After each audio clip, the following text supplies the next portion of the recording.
So, Stargate. Stargate has a technology that allows for the manipulation of time in an area of space, specifically a planet. You slow down time on this planet, and because of replicator manipulations, you can also accelerate time on a planet. This technology was created by the Asgard as a result of their fight with the replicators. This happened within a couple of years of the Asgard encountering the replicators. The timing of when the Asgard encountered the replicators is very suspect because humanity had just killed Ra, the head of state of the Gold Empire. Ra, for some reason, kept his people at a technologically devolved level. He would find people gold and that could really think to make them his loyal subjects. But he never really evolved the gold. And as soon as he died, the gold rapidly went from simple pyramid ships to attack vessels and started developing all kinds of things like a time travel satellite, a gate destroying weapon, moving an asteroid to smash into Earth. All of these things would have been tips and tricks gathered across millennia of time. And for some reason, Ra's old enemy, the ruler of the quote-unquote underworld, never really showed his face up until, Apophis showed up. So he took his time. He's a ruler over a planet that is the embodiment of hell for some reason, and somehow the planet produces oxygen for itself. Somehow there are cities under his control on a moon nearby.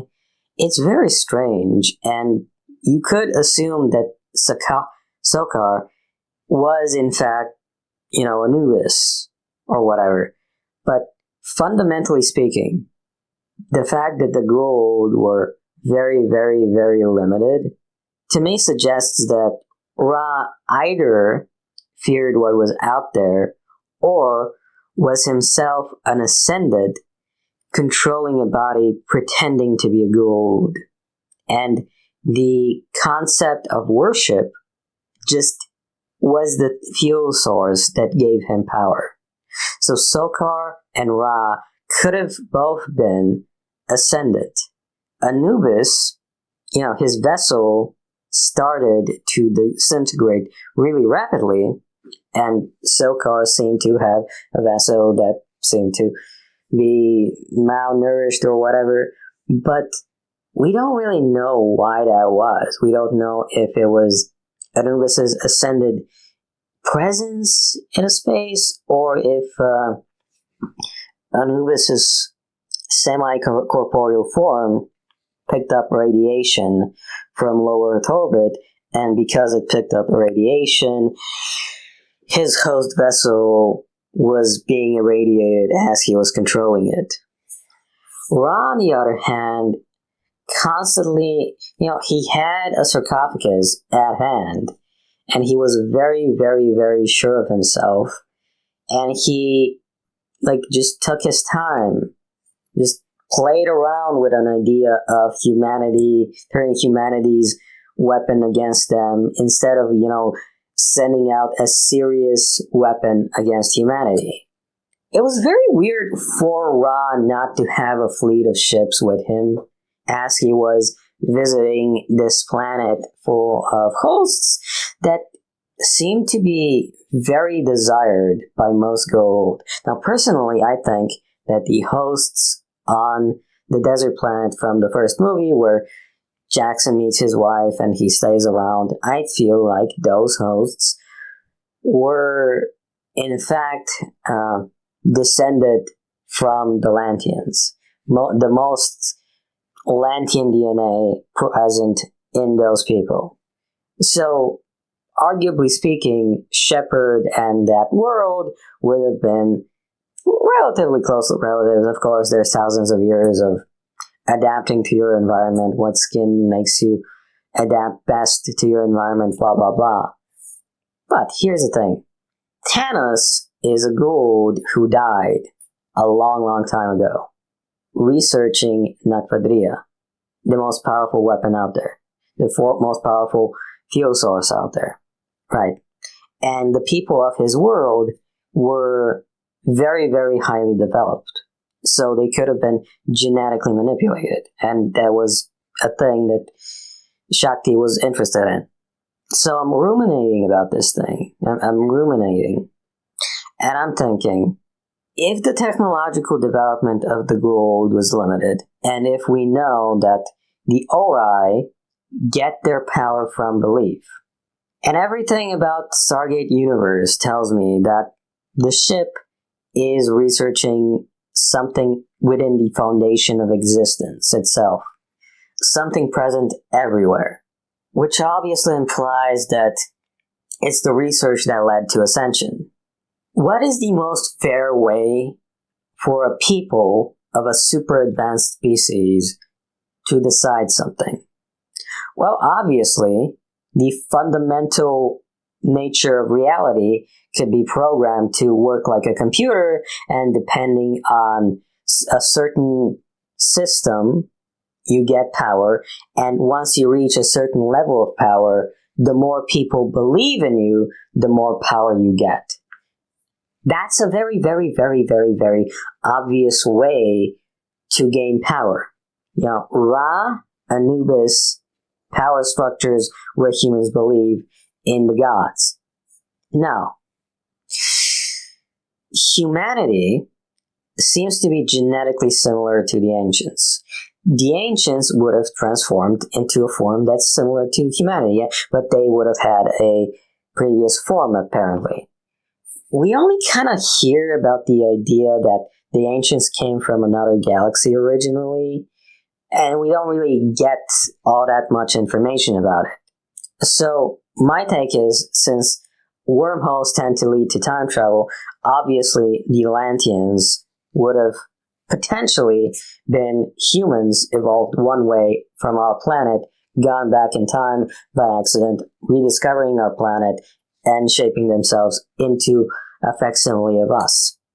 And of course, with the Asgard, seemingly being similar, for some reason they're studying us for their own evolution, I would assume that the Asgard also have a similar origin story. I feel like a lot of alien species are just humanity evolved as a consequence of time travel. Unlike the gas genie guy who met with Daniel Jackson's grandpa using a crystal skull. So, where am I getting here? Stargate ships, the Stargate seeding ships, the seed ships.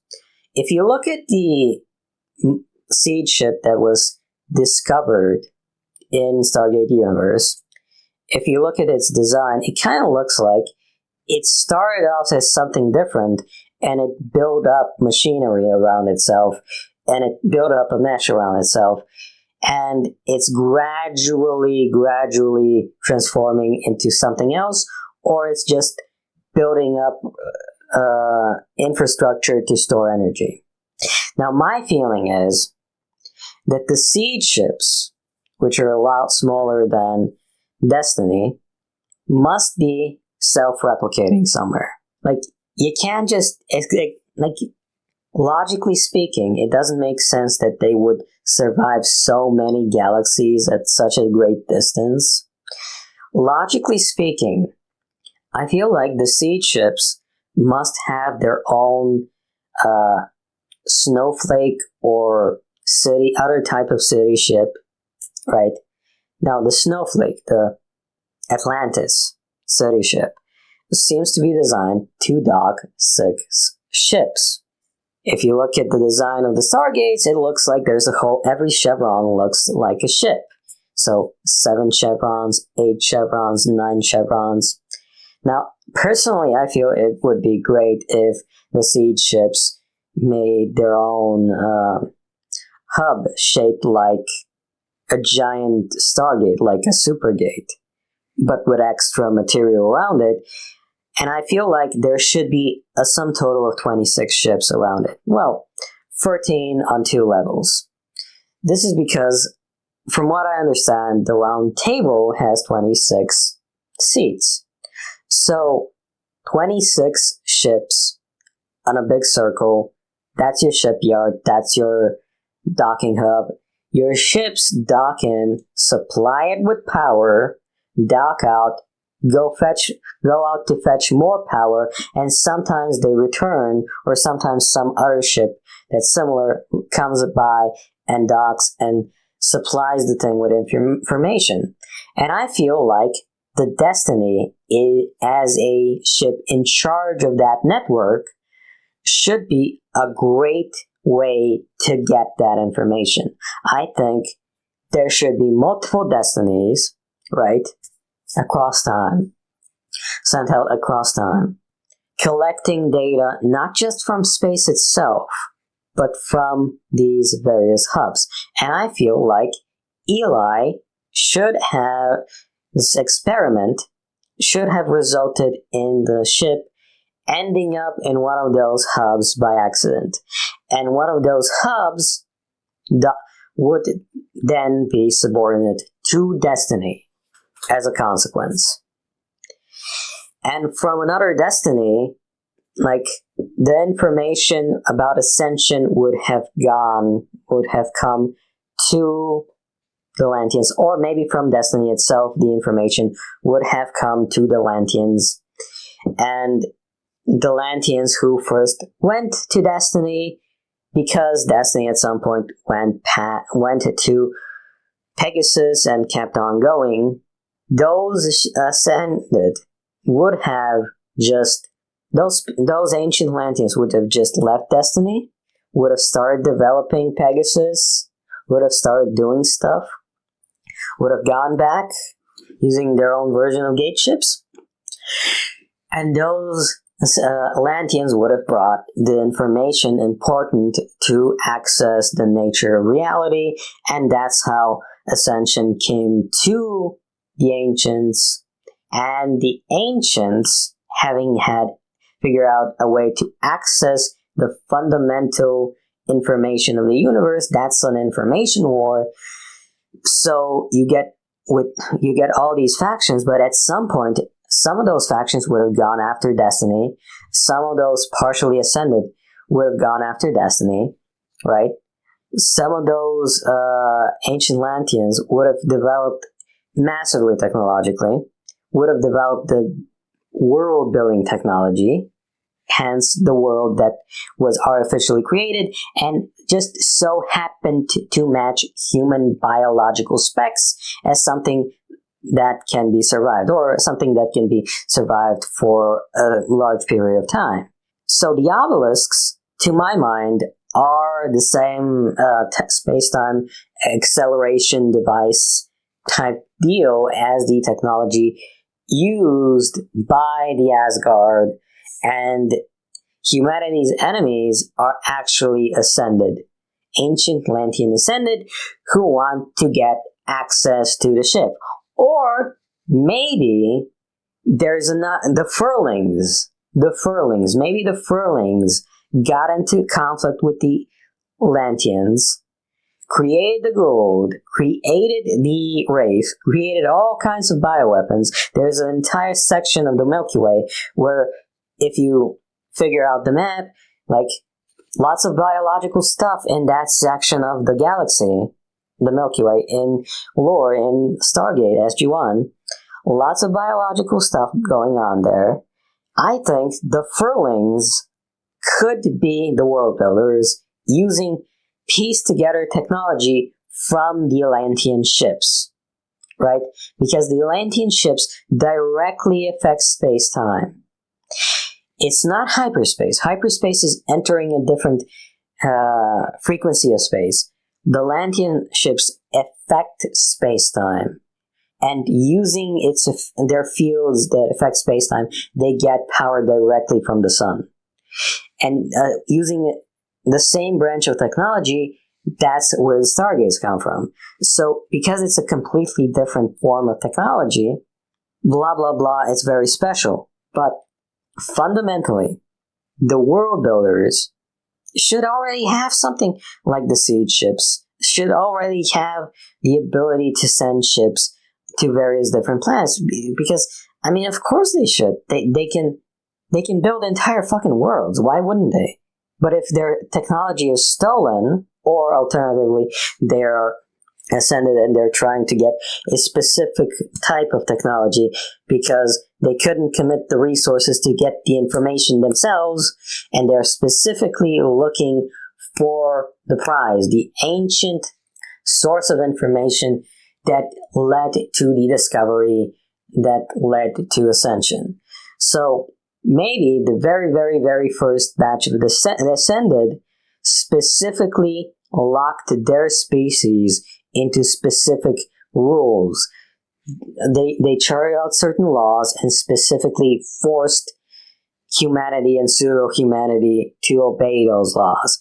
And because of time travel, because the Lanteans are fundamentally human at some point, because they time traveled and they encountered the exact same world, blah, blah, blah, species similar to humanity in technology have the most amount of access to the fundamental building blocks of existence, well, the fundamental code of existence.